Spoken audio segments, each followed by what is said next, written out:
Welcome to Threads of Enlightenment, a podcast devoted to helping you overcome challenges in your life that prevent you from becoming the best version of yourself.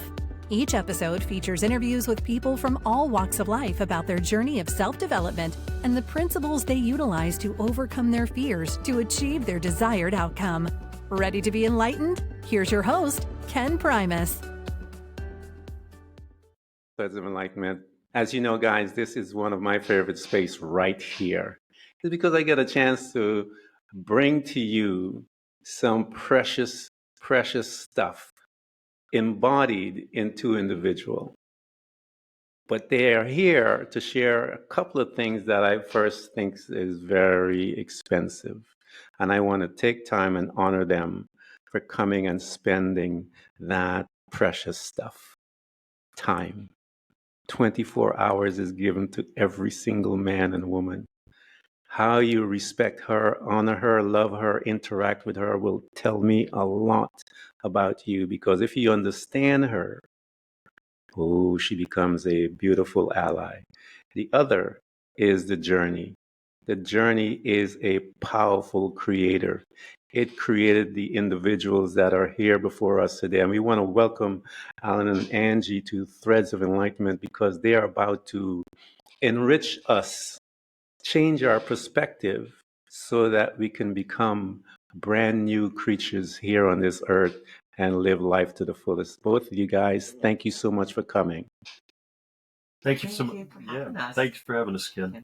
Great to be here. It's an honor, man. I'm excited about this because I've been reading everything about you guys, trying to understand a couple of things. One of the questions that we ask here is, how do you serve mankind? And I asked that because I wanted the listeners to understand that while they're here on this planet, it's not all about you, man. Stop being selfish.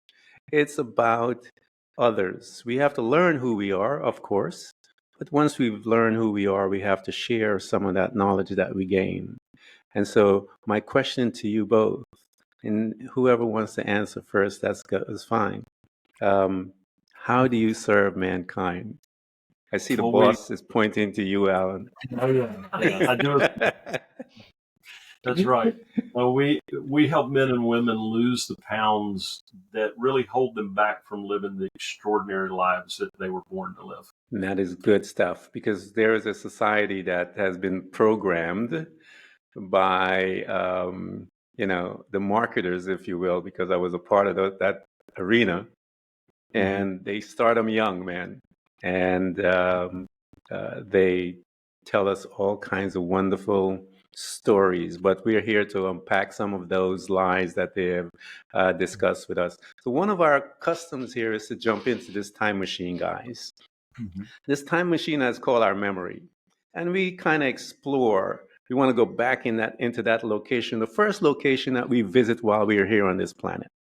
We're there for a couple of years. We call that space home. We have these two scientists, I believe, mom and dad, and they both have different theses of how they see life based on whatever trauma they've been through. And so they're going to come together and put a whole bunch of fun stuff inside of you that is called data. And that data is going to help you make decisions and form perceptions, belief, all of those things that is eventually going to guide you out of that house. What was your family like, Alan? Since I'll go with let me go to Angie, since Alan already answered that. My home growing up, it was, some people would probably say boring because it was uneventful. There wasn't a lot of drama. It was my mom, my dad, and me. I'm an only child. And that wasn't planned that way, but due to, some medical reasons, I'm an only child. So much to my chagrin, I would have loved to have had a house full of siblings, but it wasn't the case. And I was the oldest cousin also on my mom's side, in my mom's family. So it was, my mom worked part-time. She was always there with me. She worked in back for her father at a construction company that he owned. My dad was a fireman. He in South Carolina, where we grew up and where we lived until 20 years ago, most firemen had a second job, and he painted on the Yeah. side, as they say in the South. And Yeah. sometimes I would go with him, and if he didn't have a job and was not in his on his fireman's schedule, and he drove the chief, so a lot of the years it was, we felt pretty safe. Mom did, with him having that job. That changed later in life, but anyway, he would take me fishing, and he and I would, go to the movie, or he'd take me and my, a friend to the pool or whatever. And it was simple. Maybe that's a good Nice. word too. And boring, I don't mean boring like we didn't do anything. My dad believed in a vacation every summer, and typically you'll like this, Ken, being in South Carolina, and I was born in the early 60s. I remember being about 3 and coming down, because I've heard the story so many times, probably from my mom, coming down to South Florida. Driving down Florida was our vacation spot until I guess I was pretty much in middle school. And then they wanted to see the 50 states, or the 49 or 48 Yeah. in the continental. They saw Alaska without me, and I saw Hawaii from the sky and without them. But Payback is good, they say. I mean, at the time, it was simple. I mean, and we already had a small conversation about technology, and sometimes I wish it's great we can see you and talk to so many people, but it sure was nice not to have a phone, not for everyone not to have a phone in their hand if you're at dinner or just hanging out with your family like now. Yeah. So I say it was simple, it was boring, I really couldn't have asked for, I mean, we weren't world travelers or anything, but I knew I was loved and cared for and had more than I ever needed. That's the foundation of life that you need to move through from. And so you got a good start, as they say. That's a good start. Lucky to still have one of them. He's about 100 feet from us, or I don't know, however far. He's 50 feet around. My dad's still with us. He'll be 88 in a few weeks. He's our last surviving parent between Alan and me, and he's here. Happy birthday. So, let him know. It's a blessing Alan, to have him. Yeah, it is. Parents are good, and to have. I lost both, so I know. I was actually I had a conversation with myself this morning how I missed them and realized that I'm the eldest in my family, and all of these people are calling me. That's why they're bothering me. Well, I realized that 2 years ago when my mom passed away, that I'm now the matriarch of the family, if you will. That's a very matronly word, but it hit me sort of like, yes, because I'm the oldest cousin, I'm the oldest woman in the family now on both sides, my mom and my dad. Wow. And yeah, it's just sobering, isn't it? Kind of a weird feeling too, like you said, because I'm just thinking, but yeah. So I know. Alan, how about you? What was your first entrance or first collaboration with others on this planet and your family? Great question. Like Angie, I think some people would probably classify it as boring, because we had, my mom and dad. I am the youngest of three sons. I have 2 older brothers, and we were, grew up in originally in North Carolina, and then my dad was transferred with his company. If you remember, Siltest Milk. He was a milkman that became an award-winning salesman, that became a district manager and general manager for the company Kraft Dairy Group, and he ran the operation in North Florida all the way down to Orlando, and then eventually moved back to South Carolina. But it was, most of my life was just validation of work, I guess, would be in Jacksonville. As a 12-year-old, I was cutting grass back before you had all these lawn services, and by the time I was 14, I think I had 25 yards that I maintained, and so I got a thrill out of that work and in doing that. So knocking on doors and getting little old ladies to let me cut their yard for $5 or $6 or $7. Back then that was But then Angie and I met when we were freshmen at the University of South Carolina. Our parents, we had a lot of longevity of marriage. My parents were married 63 years before my dad passed. Angie's mom and dad, they were, before her mom passed, they were married 61 years. And so we've been married 38 years. So I'm jumping so we're kind of You guys are young. That's right. We're very compared young. to them. You guys are in the young ones, So here you are. You got a chance to taste, Alan, which is really interesting. I love that because when one has tasted entrepreneurship, life begins to become a little difficult. Because I believe entrepreneurship, that spirit teaches you to step out of the normal thinking. Because the normal thinking is you go to school, you get a job, and then you marry Angie, and then you have 5 kids, and then you have the house with the white picket Just 4. fence. We only had 4. We might have another one. Maybe I'm calling another one in, guys. I'm calling another one. We do have a 4-legged child named Tank. So he's see, there you go. He's a dachshund that believes he's a Rottweiler. So. Okay, so there's your rebel child, and so but that's the program that they instill in all of us while we're here on this planet. That's the route by which we must take, and then we exit stage right and live and die. Many people don't even know who they are. I lived and I worked in a skilled nursing facility in Florida. And I had the opportunity to sit down with many of the residents there. And in talking with them, I can surmise that many of them didn't even know who they were. They worked for everyone, they did everything for everyone, and never engaged in the stages necessary to find out who they are. And that, to me, guys, was one of the saddest things I've ever seen and witnessed in my life. And so when you are exposed to certain things like what you guys have talking about, longevity in marriage and relationships, the entrepreneurial spirit, those type things, when you are exposed to that, they leave a lasting imprint within the being of the individual.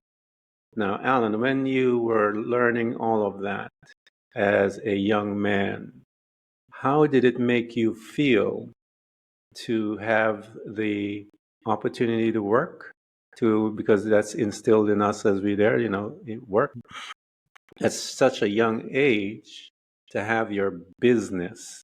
How did it make you feel as such a young age, running your own business?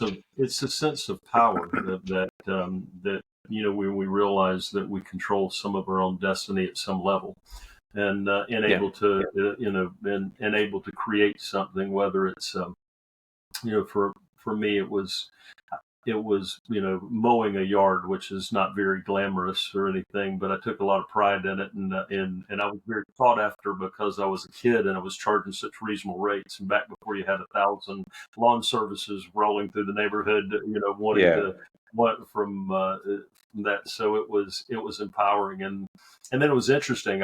One of the very few jobs I had, I believed I needed to get a real job, and I went to work. You remember Publix grocery chain, and my dad knew the founder of Publix because Mr. Jenkins, because he called on him in his business, and I got a job there, and I look back on that and I said, what a stupid thing, but it gave me an opportunity to see that I didn't make a great employee. I mean, I did fine, but the entrepreneurship led to it's interesting. You talk about belief and all, and Angie and I met at the University of South Carolina, but I was working my way through school selling men's clothing for a local retailer, and I decided that I wanted to have my own store, and it's a very expensive proposition in the 1980s. To open a fine men's clothing store, you better be packing about $250,000 to $500,000 up front, and that's a lot more. That would be equivalent to probably $1.5 million now. And it was so interesting. On the way to dinner one night after we were just married, not far away, the store had moved down the street, and it looked like a whole new operation. I peeked in the window and I said, "That's exactly what I want." It's exactly Right. it. It's even the color of the furniture, everything was, the pant racks were just so. And within about 2 months, Angie and myself and our two partners that we've been working on, we were inside that store as owners, and Wow. and ran rescue. And but it was not the entrepreneurial piece, knowing that we could create something and help people, whether it be make them look better in a suit of clothes or a shirt, or what we do today, which is help them see that they can live a different life based on their based on just really their choices and their decisions. Angie, how did you, because you had, the ideal life. I think simplicity is one of the most attractive things in my life. Simplicity is beautiful. And your life, the simplicity of your life, priceless, that you were offered that by your parents. You had that stability, you had that excitement of traveling, and all of those things that one imagine as what a family does. How did that affect this young woman? What was she like as her personality begins to develop? What was life like? How did it taste to you at that? As a pleaser, I wanted to certainly please and honor my parents and always strive to do the right thing. I was, a good student. I did everything I was told and more, really, but I wanted to live a good life. And I guess I felt like you had to be a good person to do that too. And I wanted to meet certainly someone wonderful like I did.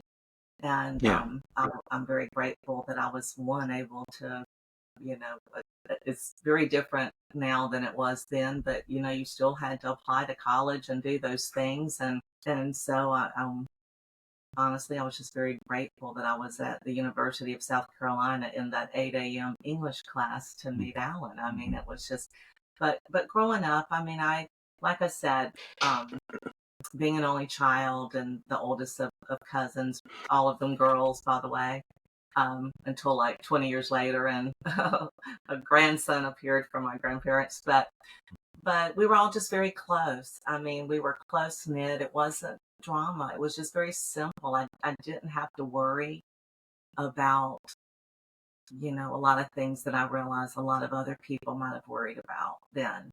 I mean, I realized from our clients even things that happen in their past that they uncover while on their journey to Yeah. freedom with their weight loss, things that come up that, some have shared, and it's heartbreaking because, it's things that, in fact, Alan, I've asked Alan this. I'm like, your family, you didn't know about some of these tragic things when we were growing up that some children lived with every day. It was a natural part of their home, maybe like you mentioned, to be, beat, or maybe it wasn't. You might have. I'm sorry, somebody else. But people go to church and come home, and then the father, either drinks or just gets angry and beats the children. We've heard of that now. I didn't know that kind of life existed, and I probably knew people in school that lived that way. Were fearful, but Yeah. I was never, I, and at the time I didn't probably appreciate it like I do now, knowing what I Well, do you now. don't understand. Yeah, you didn't understand the understanding of what you had. You couldn't have appreciated the details of it So that's now. what we do now. Yeah, so we do now. Where did you pick up that piece where you felt that you had to be a pleaser of people? Where did it come from? What incident created that? Was it what perception? Why did you take that perception and make it yours? Probably because I was the only one. All the car up, Yeah. I was it. And certainly my mother Yeah. parented me a little more forcefully, I'll say, than my father. My father was certainly wanted me to do the right thing and not go down the street on a tricycle like I did. That was one of the few spankings I remember receiving from my mother. My dad probably wasn't home, but that was, obviously she was very fearful when I wasn't in the yard, and then all the kids were found down near a pond. So when I was Yeah. only about 3 or 4 or so. So, but I wish I had a really good, clever answer for you, Ken. But I No, guess no. really, I guess it's just the fact that I was the only one, and I saw my family striving to, wanting to, working hard, doing, and so I guess it was just seeing the family, and no one was just laying around at home lazy and whatnot. I mean, Yeah. even though my mother only worked part-time, my dad might be gone 5 days during the day to work, or 5 nights, and so she was totally responsible. Now, like I said, when dad was home and if she was at work, certainly if he was not working his other job, we were spending time together. But my mom was, you would say 24/7 on with me pretty much. And Yeah. so, yeah, I guess It makes sense, though. it It was makes just sense that, instilled in me to work hard, yeah, and it parents makes want sense. that for their children. So, Yeah. I remember being a young child, and when you go to college, and there were Gamecocks, I remember being a young child watching basketball on TV and all of that, Frank McGuire days, and I mean, all those good memories with my grandparents, my parents. We'd all get together and watch the game. Sometimes we would go, not often, mostly on TV, watch TV. But they instilled in me the desire to go to college as a young child. So to do that, there were requirements that I had to Yeah. meet, and so that's probably really where being a good student and just a good person, and winning the 8th grade female I can't think of the word right now, but the good student award, for They being give that back out there? they did I back then never got one of those. At Northside Middle School in West Columbia, South Carolina, and it's somewhere in our storage unit, I'm sure. But Yeah. yeah, that it was just always instilled to. I guess, Yeah. But it makes sense, having an only child and having, that desire to make sure that you are the one that achieve, because that people pleasing perception, belief becomes a problem later on in life, and it can be. So here you are, Alan. You're a guy. You're heading, and we know most family back in that. Because I'm in my 60s. Everyone know that you're going to college regardless. Um, why did you pick the college that you did, and what field of study did you pick? Why did I pick the college? Well, it was reality of the time. It wasn't. My parents were not wealthy people per se, and I was on that cusp of being able to qualify for the scholarships. I was this close, but not quite there. Great grades, but the SAT scores weren't to the level that they need to be, and we lived. University of South Carolina, 5 miles from our house, probably, where we lived. So it was, it was. I knew I could work my way through school. My dad intended to help me pay for it, and he did the first year, but I paid him back and for it because I wanted to accomplish it myself, really. And I worked my way through doing that. And field of study was marketing, a co-major of marketing and finance. Makes sense. And so that was what it made sense at the time, and so Yeah. I was in that field of study. And Angie, same question to you. Why did you pick that college? What was your reasoning? And the field of study, and why did you pick that? Well, very similar reasons to Alan. My parents were funding. I was able to win a few scholarships from Lexington Medical Hospital and from some, groups, auxiliary and whatnot, to help like the first year. Not completely, but the first, year, which helped tremendously. We lived only about 3 miles from the University of South Carolina. And so it was not a requirement to have to live on campus. And so that was a big consideration. Now, I did years, some of the sophomore through senior year, I did live on campus because I worked also. But my parents took care of the education and books and so forth. And it would have been much more difficult had I gone to another college, even in state. Honestly, it just would have been. And my field of study was journalism, ad PR. Okay. And talk to me about that famous day that you guys met. Who was in class first? Who showed up late? And what was that first encounter like when you guys saw each other? And who approached who? Yeah, it was actually our first class of our freshman year, and the earliest class you can take at the University of South Carolina in 1980 when we were there. So it was 8 o'clock in the morning. 8 o'clock in the morning. It was a required English class for most. It was, I think it was 101, I think is what they called it back then. And our professor's name, he was a teacher's aide, like a lot of, a grad student teaching it. He was a unique individual, and his last name was Batman, Batman, just like the cartoon character. That's a true story. So, Angie was already in her seat. She sat in the back of the room, and and there was a seat open in front of her, so I sat down in front of her. And so that was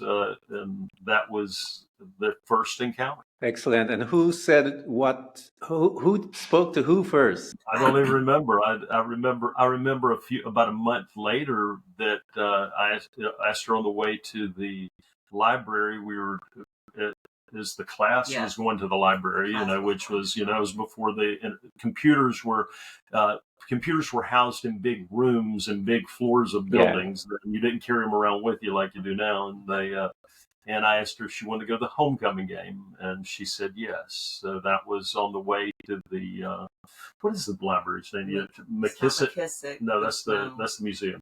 That's but anyway, the library at the University of South Carolina, they're on Green Street. So, and we actually had our picture taken a year ago. Our family, we passed through Columbia together, and we stopped by and showed our younger children that were on this trip with us where the Humanities Building was. It certainly changed a great deal with the tree line has grown up in these years, but we actually have a picture of us outside of the building just a year or so ago. Yeah, it's pretty cool. Oh, wow. Congrats. Hey, guys. So here you are. You're met, and at some point, you guys decide that this is going to be it. And you guys fell in love. And then, as Alan said, at some point, you guys began to step out in the entrepreneurial world. That store that you called into existence because you had to be meditating on it. And I tell people this about the human being. We are meditators.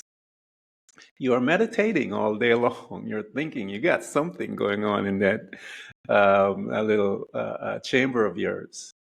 But when one starts meditating on things, desire or stuff and whatever, it begins to drop inside.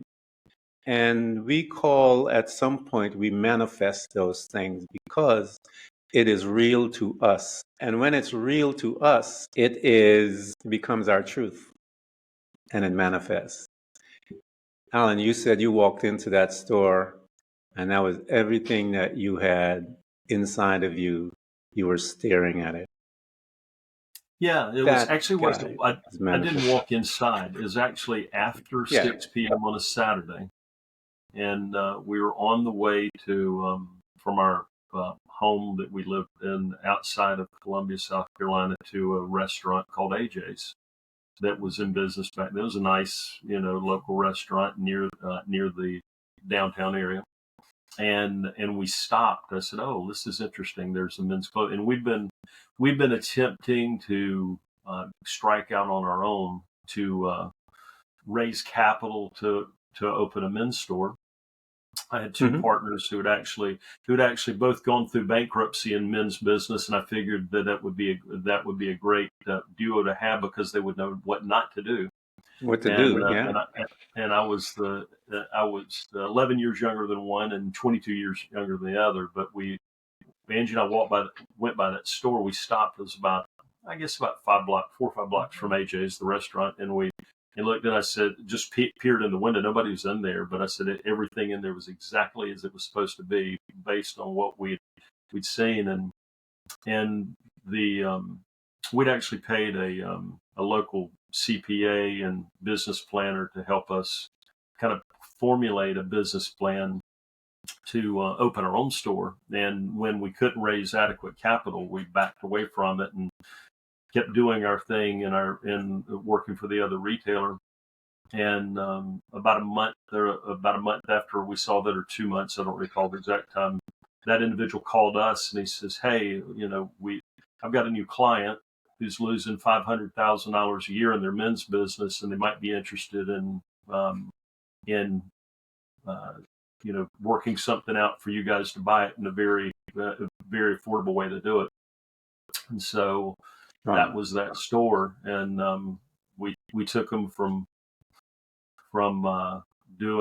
losing 500,000 and to over $1 million in revenue in the first year. And so he was very Wow. happy, but we created him a tax problem because he was a very wealthy individual.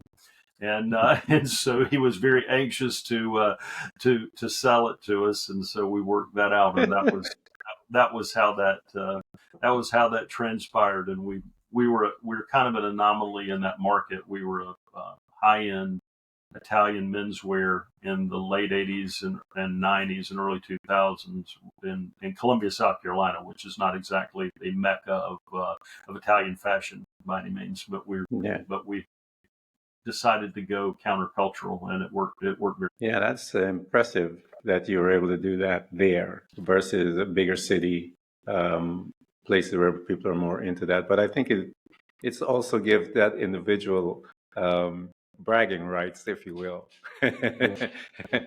of what they're wearing. So it makes sense. So here you guys, you have the Midas touch, as they say, and you're moving through life, and things are working.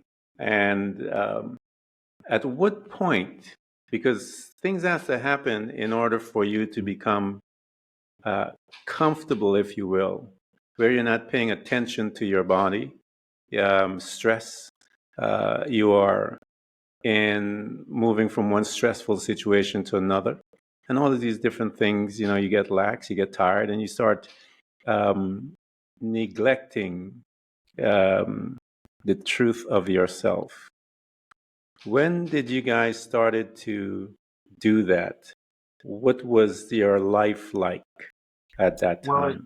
actually, there was a piece in the middle, and what was interesting is that store that I dreamed of for so long, and after about 15, 16 years, it became very clear to Angie and I that it was time for us to move on, and that was not an easy thing, and had really some pretty amazing things happen where we were able to sell that business.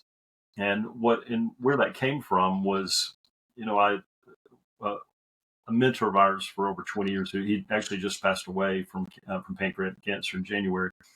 But he, by the name of Dan Miller, I heard of him on the Dave Ramsey online radio show. And I bought some material from him, and I didn't know anything about personal development. I mean, I didn't, I'd heard of a few of these people, but I bought this little $99 book, and it was in first thing I read was if you just inherited $3 million and you knew you couldn't fail and you knew you would have enough, what would you do? And it's a simple question that's asked by a lot of coaches, but I'd never read it before, never heard it before, and the next line was, if it's not what you're currently doing, make a plan. And so within 14 months of reading those two sentences, I sold the business. We sold the business. We sold our home. We hired that gentleman who wrote that to coach us through the process. And he asked a really interesting question of us. He said, what kind of life do you want? And I said, that's the dumbest question I've ever heard. I said, I just sold a business. I've got 4 kids at home. I've got a wife that's depending on me bringing money. I said, I need a job. And he says, no, go figure out what kind of life you want and call me back in 90 days. So he gave us permission to dream. And I'd grown up part of my life in Jacksonville. Angie'd always wanted to live near the coast. And so we ended up moving our family. Our youngest was 3, and our oldest was 15. And we moved the whole group to Amelia Island, Florida, and began from here. And so what was interesting is, as we were figuring out our journey through that, we did a lot of different things, and some went amazingly well, some went not so well. But early on in the process, that man was asking me, so what is the thing you love to do? And I couldn't figure it out. I really couldn't. I mean, I knew I was good at things, but that didn't mean that I was supposed to do those things.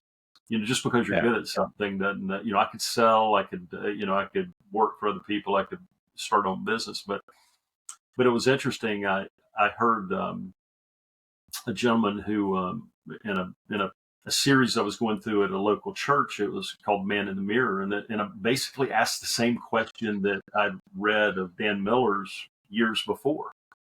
That led to us moving, and I knew what it was. It was to coach people, and because I'd been coached, I'd benefited from it, and it was so interesting. I called immediately after getting out of that men's group. I was driving. I can tell you exactly where I was on Amelia Island when I was driving. I called my mentor Dan, who I've mentioned earlier. I said, I figured it out. He said, I'm supposed to coach. And he said, and he was encouraged. He said, that's awesome. But immediately it was as though the second, the moment, the exact, it was, no time elapsed. As soon as the words came out of my mouth, the feeling of I'm not good enough started to appear. Yeah. And so you ask what was where. That was when the weight started going up, because from that moment, I probably gained. It was probably nearly 100 pounds of the weight that I carried, and wow. It was because I ran from that dream. I ran from that. I started doing other things instead of chasing that thing that I knew was really I could feel the Creator calling me to it. And I ignored it. So you might say I was sort of like and I've never said this, but this comes to mind. So I'm going to say it. But it was as though the whale swallowed me like he did Jonah, except I became the whale, and not making light of people who are obese. But that was really it. And that was when I believe this, that God gave every man and every woman an assignment. And it is up to us to locate that. Now, if He gave it to us, then we have to have a relationship with Him to find out what it is, isn't it? And then once we locate what it is, then we have to do it. And when we reject that, as you said, things begin to fall apart, because that's why you were put here. And so if you're rejecting what you're put here to do, what is there left to do? It's interesting. So, Angie, go ahead. And just to piggyback on what you're saying, because this is a great conversation. It is. What's interesting is me gaining the 100 pounds was part of the assignment. Yeah. Well, you have to Yeah. Me gaining that 100 pounds. Looking back, is very clear. It was not clear in the moment. In the moment, it was Yeah. torture. But me gaining that weight, because I was gaining it, it is, while certainly Angie and I, we co-lead together, but me gaining encouraged her to gain. Because it was and so it was she didn't have the morbid obesity that I struggled with. She was right at the obesity level, but it was but that was part of the journey, though. We couldn't be here if we hadn't have gone there. Well, you have the assignment comes, and you said the first part of it, coaching. Coaching in what? Helping people. And that imposter syndrome comes, and what is it coming with? It is coming with fearfulness, uncertainty, all of these things, and then we withdraw. And like you said, you withdrew from the assignment, but you had a clarity that you wanted to coach. Now you know what you want to coach. Well, yeah. It was really funny is that when that happened, and then ultimately when seeing the 304 on the scale, that was when the lights and the bells and the whistles and the screams started happening. It was like, boop, it's time to stop. And it was, and what opened up the same inner voice that I heard that says you need to coach, said, now I'd been providing for my family by selling burial insurance to senior citizens. And standing there on the scale at 304 pounds, I realized that I'd never met a man. I was 55 when this happened. It was March 2nd, 2017. And I realized that I'd never met a man that was 65, 10 years older than I was then, that weighed more than 100 pounds overweight. Now, there are a few of them out there. We call those unicorns. They're very rare. And the reason they're so rare is because they normally are dead. And so what really started as a labor of love of what, you were asking about our romantic journey and all that, immediately my thought went to, I'd be known as the first husband, and there would be another man with my wife, because certainly you can see that she would not stay on the market very long.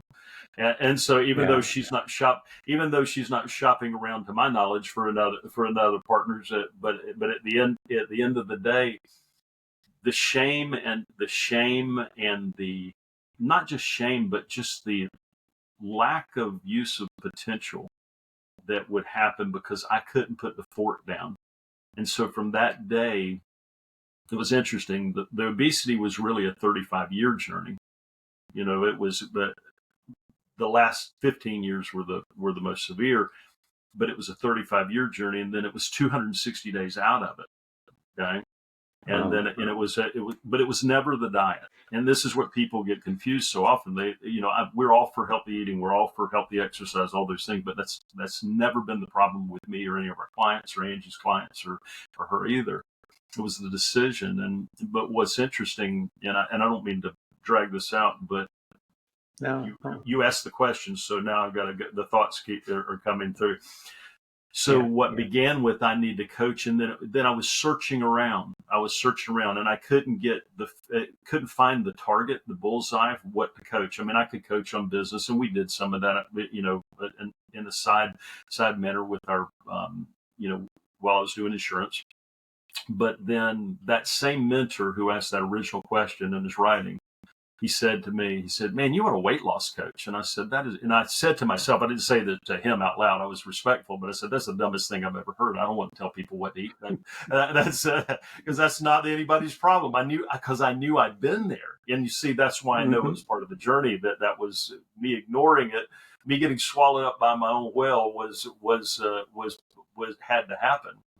And within a couple of weeks of him, maybe it was a month of him telling me that, somebody called me. They heard our story. It was on April the 22nd, I think, of 2019. They heard my story, and it was a guy who was struggling like I used to struggle. It was a guy that was hiding like I used to hide. And it was a guy who was desperate for a solution. And it wasn't about his whether he ate broccoli or Twinkies. It wasn't about any of that. It was about that his life was passing by because of this thing called weight. And he begged me to help him. And I said yes. And it was so interesting when it happened. within a few days, it was like I looked back and I'd walked through this gate that I didn't know where I was going to. And I looked back and I saw the name of that dream on the gate. And I realized that was the target. And so that's where it started. So anyway, again, I got a little out of the chronological order. Forgive me. So I didn't mean to steal No, the that's show. okay. Now, Angie, your story as to how you began to gain, what was that like, and how did you start that journey? Actually, it was after the fourth child, not taking immediate action and doing what I had done after baby 1, 2, and 3. Life was busier. We were homeschooling family, whatnot. You can make a million excuses. I lost a great deal of the baby weight, but not completely. I kept enough on, and then we moved to this beautiful island where we had planned, and we did walk the beach and do these fun outdoor activities. However, when you go on vacation or you move somewhere new, one of the first things that we like to do is, oh, what's the good restaurant? The new neighbors just said, oh, you've got to try this place and this place. Oh, and the kids are in activities, and now all of a sudden, they're the group things after the games or whatever. So we're doing all these things and eating the island instead, as the joke was at the time. It's like, okay, we didn't move here to eat the island. We moved here to get, the thought was, oh, we'll have this beautiful beach, just blocks from us. We'll go walk. And like I said, we did. You just can't outrun the fort. You can't outwalk, you can't outbike, you can't unless you're someone like a David Goggins who can run hundreds of miles, in a day. Not many of those people exist, I don't believe, on this earth. But anyway, that was it. And it was just, 5 pounds here, 4, I was up and I was down. Never where I really wanted to go at all until 2017, because we would be on a plan, if you will, and some event would happen, a trip back to South Carolina where the parents, of course, wanted to lavish us with all the good things that we used to enjoy, having as family time, or, we would just some event, and I would not take the action required just to get back to do what I knew was right. Someday's always out there. Yeah. It's always Monday, I'll start Monday and then something else happens. Mm-hmm. And it can be a fun thing or a tragic thing. I mean, people, when we're speaking to people to see if they are possibly a good fit for us, the one thing I hear often about every conversation with anyone is I'm an emotional leader. We are. We're human, right? And so we have to learn how to handle those things, whether it's the vacation time or back visiting family. You just make different decisions. And, I call that space because all of us have been there. I've been there myself. We haven't made a decision yet. I tell people, when one's life is circular, meaning the soul of the man, the inside hasn't made a decision yet. The mind is engaged, Monday, next week, I'll start tomorrow. And that keeps us in that circular lifestyle where it doesn't move, it's stagnant. That circular lifestyle could be 10 years, 15, 20 years. And then one day, something happens, and the inner man stands up and says, enough. And when he speaks, I believe that person in there, when he makes a decision, I believe that everything conspires with God's wisdom and knowledge to make it a reality. Because he's been waiting for that, for the soul of the man to say, okay, Body, you've had enough. You've been in control for a long time. I'm going to take control now. What was your day like, Alan, when that time happened and you said enough?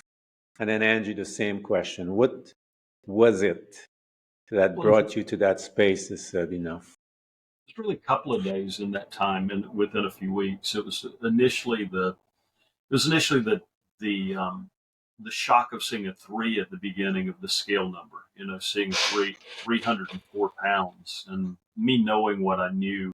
Well, I'm not a medical professional, but being in the insurance business, you have to be cognizant of what people weigh, and these are things that affect people as well. And just knowing that, man, I was all on the morbid obesity side. I'd already been, it was. But if the scale had said 299.999, it would have had the same impact. It was that 3 at the beginning of the scale that really got my attention, and it was actually what prompted me. Most of us have cell phones near us most of the time, and I actually took a picture of that scale because at that moment I made the decision, I will never see that again. I'm never going to see it, because I knew that all those things, it was enough leverage on myself. I mean, Archimedes said a long time ago, if you give me a lever long enough and a place to set it, I can move the world. And that was my world moving moment, because knowing that there'd be another man. I mean, and it was so real to me. If I didn't do something about it, that it could be another man with my wife, because I'd be dead. I'd be the first husband. I'd be the picture of all my kids would be looking up to another man for wisdom, for guidance. Even they were almost all of them grown except one was 15 at the time. Just all those things. So that was a big piece. But then later, about it was 10 days later. 13 days later. 13 days later, I was in a business coaching program. It was a very short one. It was that I was in, and it was a group coaching training, and I didn't realize I got 5-10 minute sessions with a private coach for my business, and so. On day 3 of that coaching call, that this particular individual, his name, he was a business coach as well as a pastor of a Korean church in Southern California. And we were on the phone. We weren't on a video call like we are right now with you. This was in 2017, and he said, "What do you think's holding you back in your business?" And I said, "Well, that's easy. It's my weight." He said, "Well, what do you weigh?" He couldn't see me. He had no video, and I said, "Well, I weighed 304 the other day, but this morning it was about 298. And he said, and I said, "I've come down some." And I said, "I'm worried I can't stick to it." He says, well, how tall are you?" And I said, "Well, I'm only 5'11". He said, "Oh my gosh, yeah, that is big." And then the conversation went. He asked some really good questions. He said, "Well, do you know what to do?" And meaning, do I know how to lose the weight? I said, "Of course I do. Everybody in a first world country knows what to eat to lose weight. It's not that complicated. It's not easy, but it's not complicated." Yeah. And he says, "Well, why don't you do it?" And I said, "I just can't seem to stick to it." And he said, and his next question was, and I'm a verbal processor. That's how I think. I think out loud. I've got a great listener as a wife, so we have a lot of conversations that are one-sided, and so, but she processes them for me, and she gets her turn. Don't you worry. But then he said, "Well, what would how could you stick to it?" And I said, and we just watched the show Biggest Loser, a few nights before. I said, if I was on Biggest Loser, if I was a contestant on there, and everybody in my church, everybody in my hometown, everybody from school could see me up there, there would be no way I wouldn't lose the weight. And he says, "Well, I don't think you're going to get cast for Biggest Loser. That's kind of a long shot. What could you do?" And being the verbal processor that I am, I began to process out loud my thoughts, which was very dangerous, very dangerous. And I said, "Well, I guess I could post my scale on Facebook every day." And immediately when I said, I was like, "Oh, I shouldn't have said that." And he said, and because he jumped on, he said, "Do it right now." He said, "Don't wait, do it right now." I said, "What?" And it was so funny. I said, "Can I wait till I'm like 289? And he said, "No." He said, and he said this, and I get God bumps every time I think about this because it's so true. he said, Alan, you don't realize, he said, this is a tipping point for you. You'll never be able to come back to this moment. There's something amazing about this moment.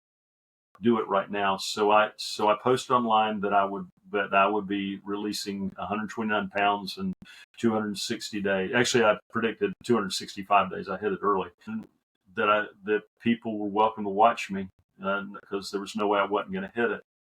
And it was so interesting. I had a few hundred friends on Facebook and I wasn't doing it to gain popularity. I was doing it because I was obese, and all of a sudden people started joining me in the journey, and they started cheering for it, and it became kind of a movement, so to speak. It was never about having a business. This was never about that at all.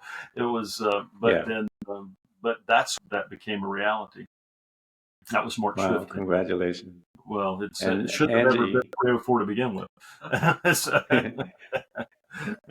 Well, Angie, what did your day look like?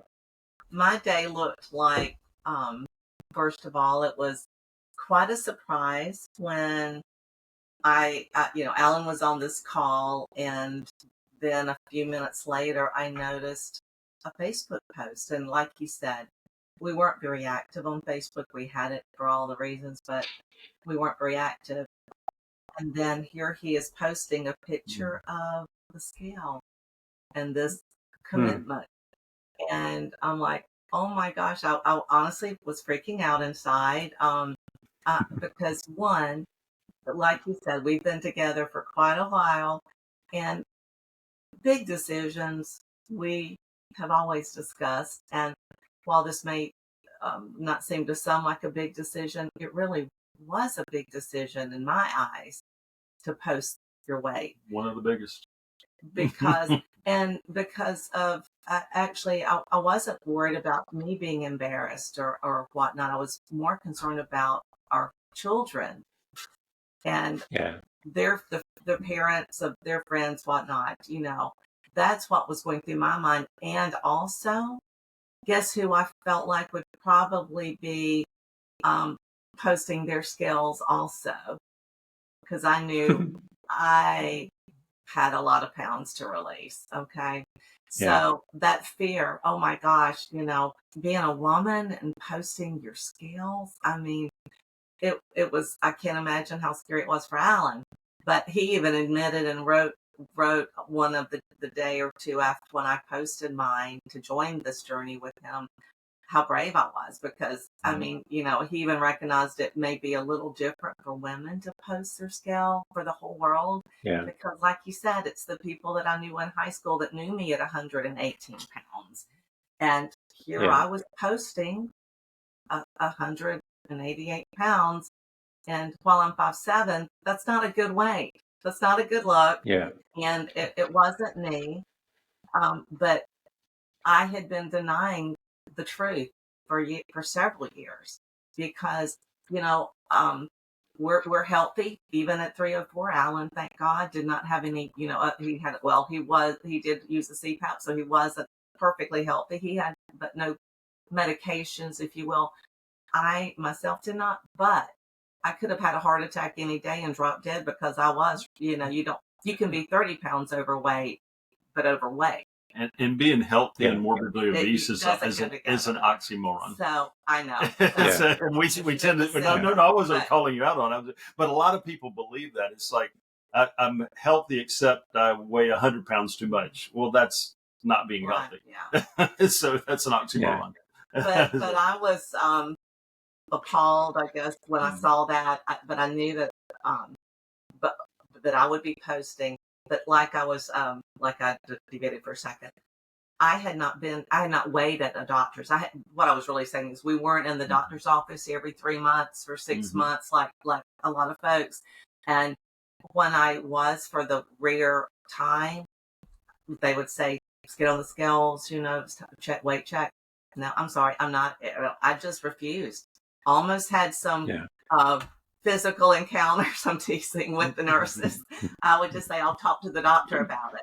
And, they weren't very happy with me for some years. But anyway, I remember that the morning too, after meeting my goal weight, I actually called and said, "Can I come down and weigh?" Because I wanted an official scale, not just our home scale. Yeah. And I didn't mind them, being around that morning or any morning since. So, but That is awesome. it was a very frightening feeling, but I knew I needed it for me. I needed it to be the role model for our children, even though none of them struggled with their weight at that time. They have our genes, and who knows, in 30 years they might would, but hopefully seeing our action along the way, they'll never get in a position of struggling.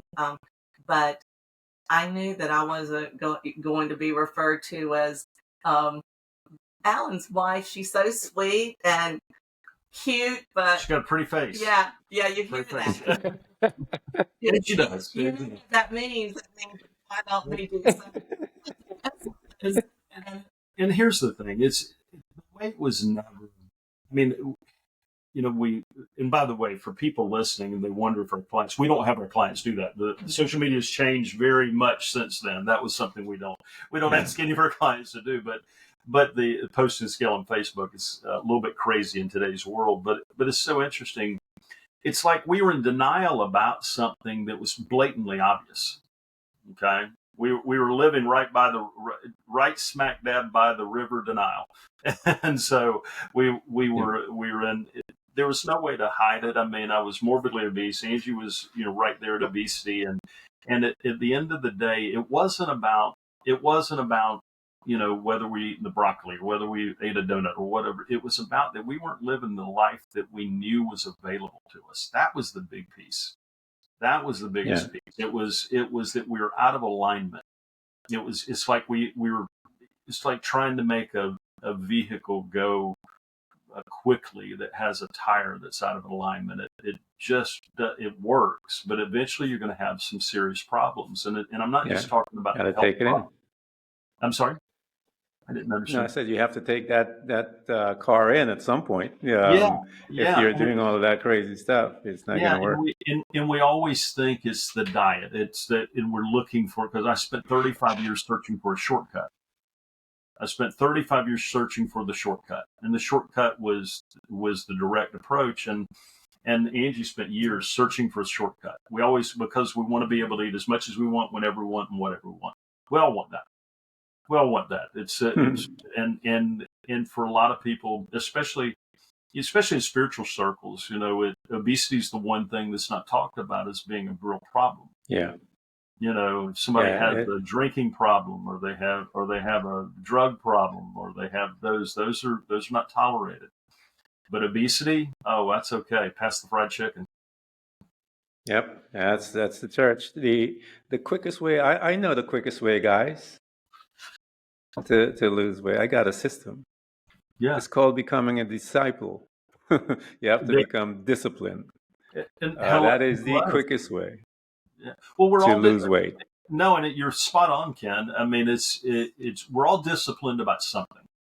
We're disciplined about something. And, I was disciplined about eating late at night. I was disciplined about stopping at it when Angie prepared me these, healthy meals so I'd get some of the weight off. And I would stop, and they would have get gasoline for my vehicle, and they would have the candy bars, buy two for the same price. Oh, they had the king size. Well, I do that. And I had to eat them both before I got home because I didn't want her to see it. That would be a thing. She'd be disappointed. So I was very disciplined about that. I was disciplined about sleeping in rather than getting up and cycling for 20 to 25, maybe 30 miles like we do now. I was disciplined about believing that my weight was the responsibility of somebody else, that I could abdicate it to a diet, I could abdicate it to a doctor, I could abdicate it to a physical fitness expert, while all the power was sitting between my two ears. All of the power. Yeah. For the listeners that have been listening to, they both had different North Stars to guide them. Angie was the family, and that type of things. You have to find your North Star. You have to find that, because it is very important.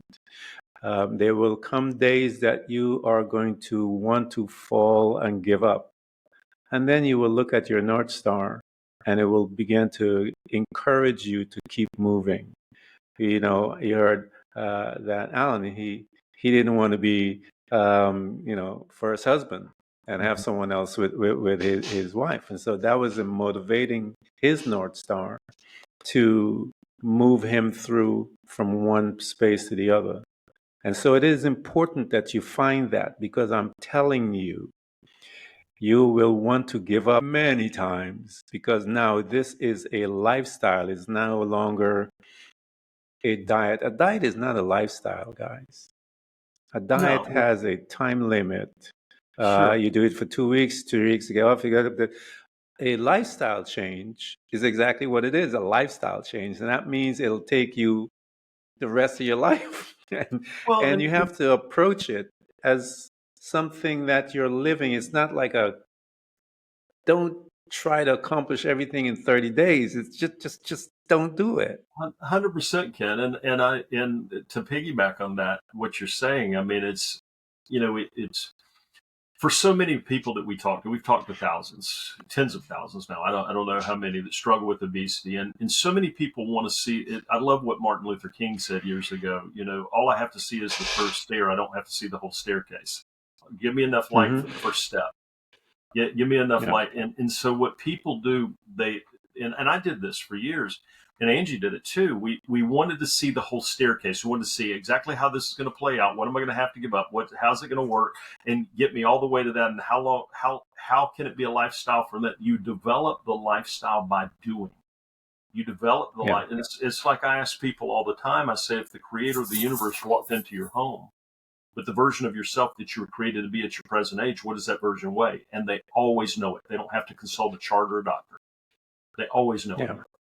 And then I asked them, I said, now, if your entire family was taken hostage and held at gunpoint, God forbid, this is a metaphor, I hope this never happens to anybody, and their entire family, and the price of their release, their price of your family's release is to release 1 pound of that weight, to lose 1 pound of that weight a week, or you never see your family again, 1 pound every week until you reach that weight that you're created to be at your present age. Could you save your family? Everyone says yes, they could save their family. So the question isn't whether they know what to do. The question isn't whether it's the doing it. So my third question is, what's keeping you from saving yourself? That's where people miss sometimes, because they believe that there's this magical lifestyle that they have to, and I agree with what you're saying about lifestyle, by the way. I totally agree.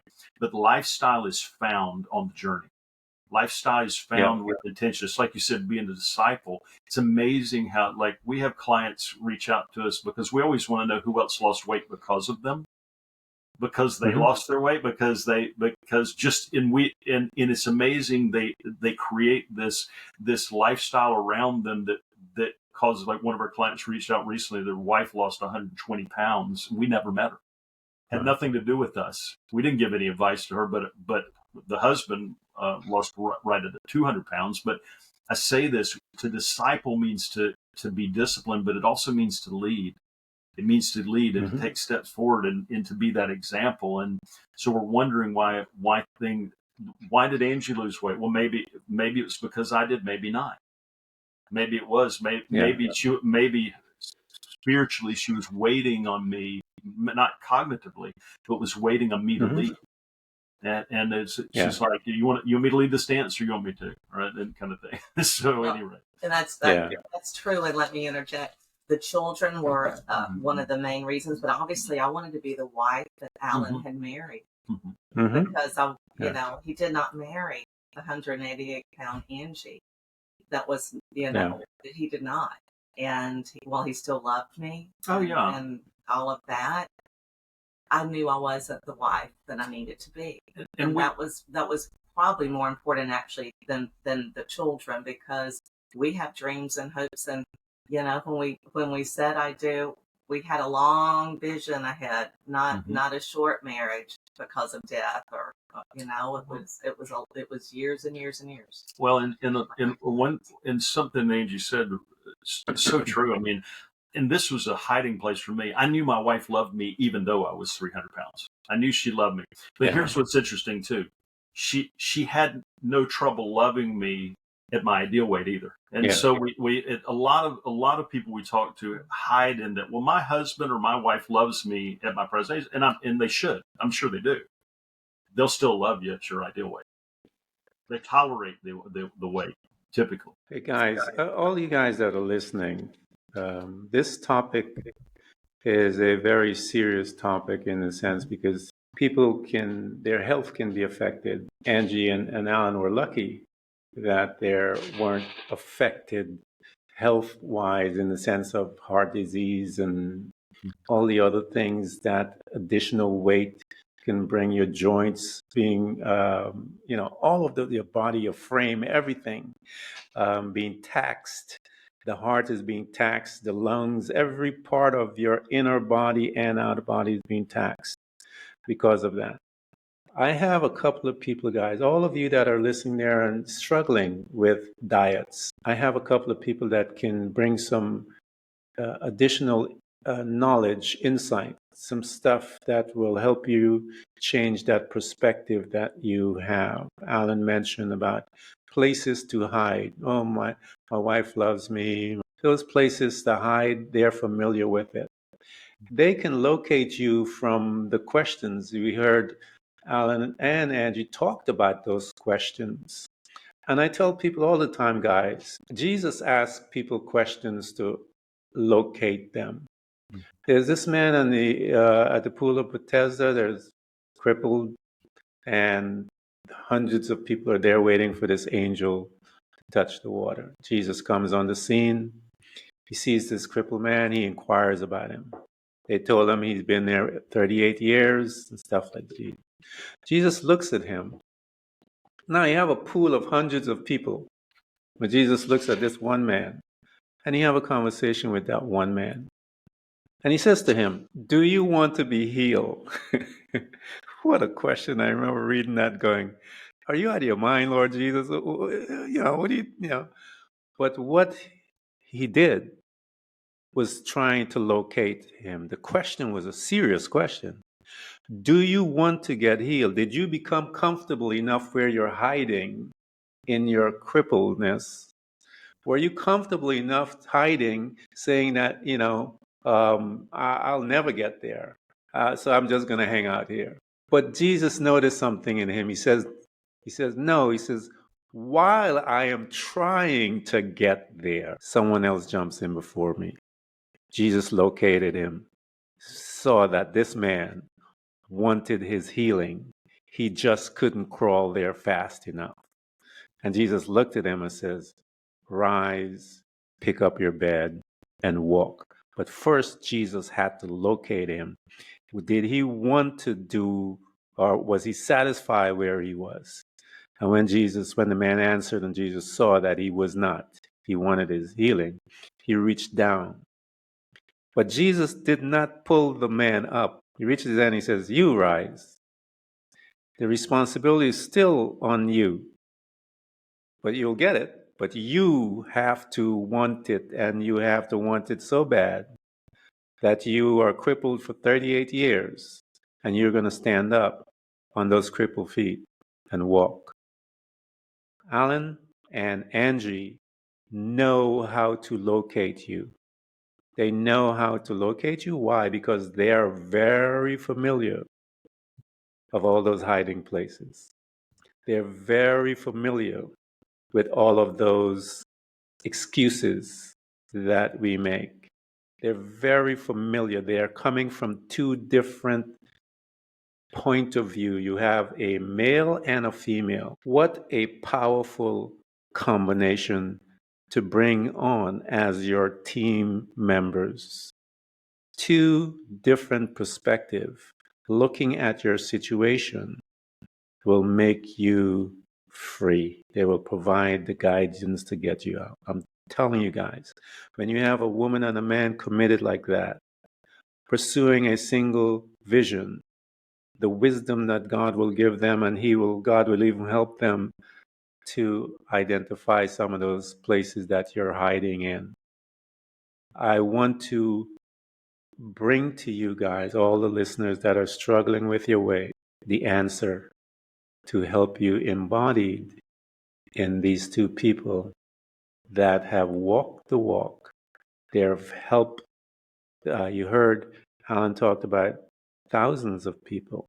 people that they didn't even know. You can be one of them, but you need to contact them so that he and Angie can help you to make that path, help you to realign your thinking from a diet to becoming a disciple. Disciples are the ones that get things done, not, pardon the thing, a church member don't get nothing done. Church members just sit there and they fight for the seats. But Jesus said, let's go make some disciples. Those 12 men changed the world. You need to become a disciple to change your world. And so they will walk with you and help you to become that disciple because they're committed, they understand, they know how to rescue one that is in that space. And so I want to encourage you guys. I believe that God brought them here because you guys are needing help. There's lots of people that need help. After COVID came in, it tossed everything all over the place. Many of you are on that obese scale. Many of you are close. Many of you are having health issues because of it. What is your North Star? Get in front of Alan and Angie, and they will help you to locate that North Star. They will probe you until you find it. And once you find it, I promise you, you'll be able to do as Jesus, to rise and walk. You will get up and you will begin to take those first steps. Angie and Alan, I want to thank you guys, man. This has been a really, really good one. I really enjoyed this conversation. We did too. Thank you so much for having the show. Thank you.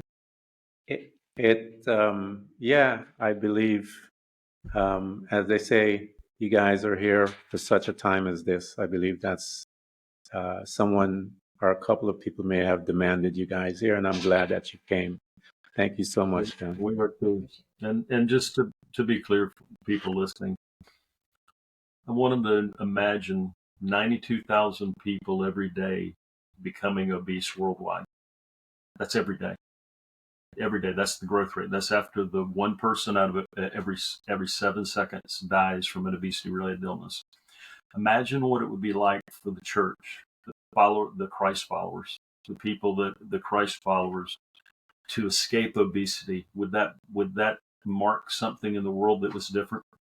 Would that be a change that would be welcome? Would be attractive and be attractive to people and alluring to them to come check out what was different about those people? Yep. That's the I dream. agree, man. That's the dream. The church has to wake up. We are the drivers of the world. What we allow in the world, in the church, the world will allow. Well, we are the ones. Yeah, Ken, you're right. And in the southeastern United States where we live, it's interesting. If a leader in the church walks in and has alcohol on their breath, they'll immediately be put in some sort of intervention. They'll be taken out of leadership, and I get that at some level. But just alcohol and breath, they weren't drunk. But if the same church leader is 100 pounds overweight and they walk in and they have at a church dinner and they have 3 plates of fried chicken, biscuits, gravy, corn, the fixins, everything you can think of, the only question in that church that they'll be asked is what would you like for dessert? Yeah. And the great sin of the church. And so we have an opportunity. It's not a bad thing. It's an opportunity to be different. The alcohol and the weight is just as dangerous. They're both destructive to the human soul and the body. And it is still the temple. That's and right. so one must respect that temple and honor that temple. Mm-hmm. And sometimes we just need to tell people the truth, man. Yeah. And you just have to deal with it. Mm-hmm. So, that's right. But yeah, guys, we had hard conversations. I will tell you something, Ken, that we created for your audience, something totally free, and I put it in our chat here. We created a training for your audience that there's nothing to buy, but they can go to it at transformmyfuture.com/threads of enlightenment, and they can watch a training that Angie and I created. we spend a lot of time on this. It's about 40 minutes, and it really walks them through the 5 steps we use to escape obesity and how we help our clients do the same thing. And so I really encourage them to watch that. We get emails frequently. I got one 2 days ago. Somebody dropped 20 pounds just from watching that, just taking action on those Excellent. things. So it's, but definitely share that with your audience, because we want them. It's hard. It's hard to do. It's not easy, but it is simple. And we're going to provide all of those links, guys. I'll provide it for you, and make sure that you have access to that, because it is necessary. Life-changing stuff we're talking about here, so that you can live that better life that you envision, that God has always wanted to give to you. Yep. But he's just waiting on you to say, yeah, I'm ready. And so once you do that, he will begin. And some of you may have said that, and that's why Angie and Alan is here, so that we are going to provide all of those things for you guys to have access, and make sure that you do it. Again, thank you guys so much. Thank you so much, Ken. It's been a pleasure. It's been an absolute honor.